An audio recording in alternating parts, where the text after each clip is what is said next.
Débutant cette revue de la presse de la semaine du 17 au 23 décembre 2018, caractérisée par l'absence de plusieurs journaux dans les kiosques pour congé de fin d'année, par la célébration du 60e anniversaire de la proclamation de la République, Zender Saboua, qui a été largement relayé par les hebdomadaires parus. C'est notamment le cas de l'hebdomadaire La Flamme, ce nouveau venu dans la revue de la presse de la radio-télévision Ténéré. La Flamme titre « Et la fête fut belle ». La célébration du 60e anniversaire de la République du Niger restera à jamais gravée dans la mémoire des Nigériens. Les activités festives et commémoratives ont donné lieu à un spectacle digne de ce nom. L'éclat de la fête a été rehaussé par la présence des grands invités, notamment les présidents Buhari, Faure et Obiang Guema, qui étaient aux côtés du président de la République, Issoufou Mahamadou. Le nouveau républicain, quant à lui, revient sur le message du président de la République à l'occasion de cet anniversaire.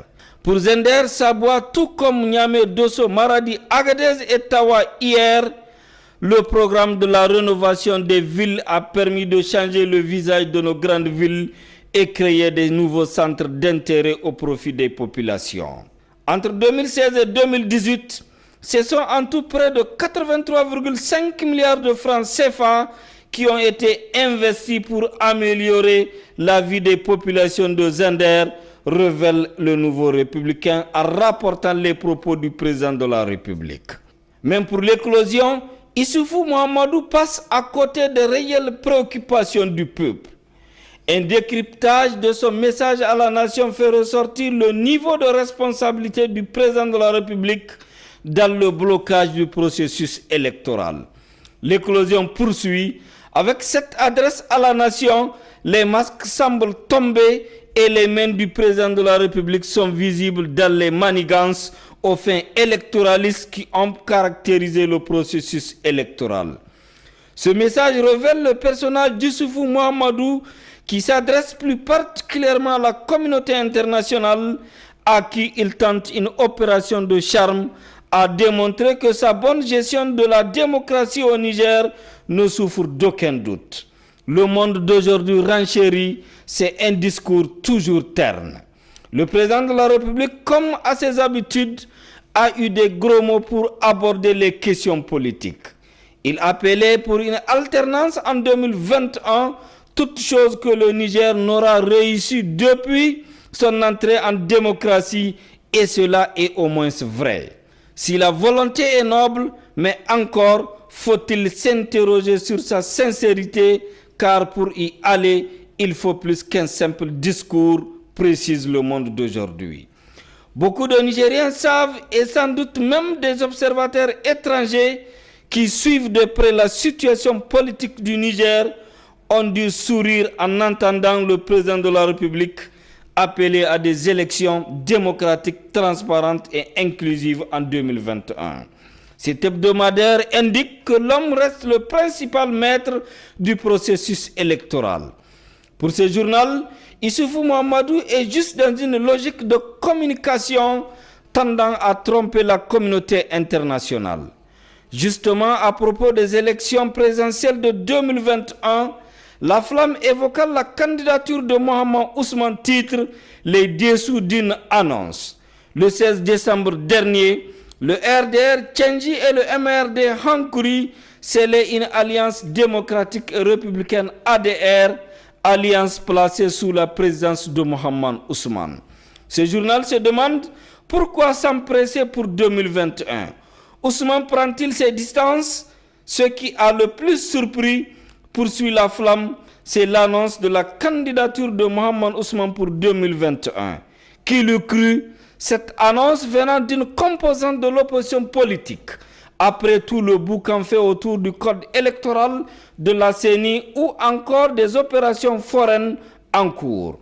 Qui croirait que dans l'opposition actuelle, l'on songe à participer aux élections de 2021 après avoir quitté de façon inattendue les travaux du comité chargé de réviser le code électoral. Ce qui pousse cet hebdomadaire à se demander, les membres de l'opposition politique ne se font pas mutuellement confiance. L'arrestation des officiers supérieurs de l'armée a aussi alimenté les colonnes des journaux. Le Canard en furie titre « Encore des arrestations dans le rang de l'armée. Pourquoi a-t-on arrêté le colonel Zanguina et deux autres officiers ?»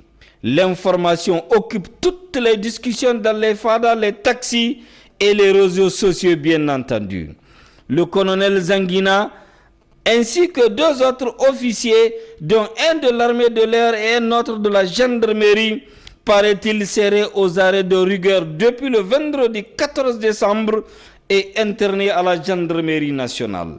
Cette énième arrestation d'officiers supérieurs, dont on ignore pour le moment toutes les motivations et de la portée, rappelle curieusement le vrai faux coup d'État annoncé en décembre 2015, précise le Canard en furie.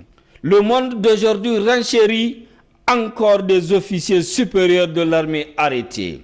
Mais jusqu'ici, aucune voix autorisée n'est sortie officiellement pour fournir des explications aux citoyens, précise ce journal.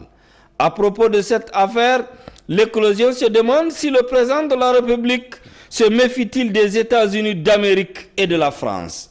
Cette question est d'autant plus intéressante que le colonel Zanguina a servi 9 ans aux États-Unis en qualité d'attaché militaire à l'ambassade du Niger et a été honoré par une distinction du pays de l'oncle Sam. De retour au pays, il sert en qualité de chargé de la sécurité chez Areva, le géant du nucléaire français devenu Orano. Alors, comment la Renaissance peut-elle douter d'un allié de ses amis américains et français? Il y a anguille sous roche, conclut l'éclosion. L'insécurité est un autre sujet abordé par les journaux. L'éclosion écrit « Les terroristes multiplient les tueries dans les zones de Ngingimi et de Torodi. Le quotidien dans ces zones meurtries, ce sont des attaques récurrentes asymétriques avec leurs corollaires d'assassinats, d'enlèvements et de personnes déplacées pour fuir toute surprise des terroristes.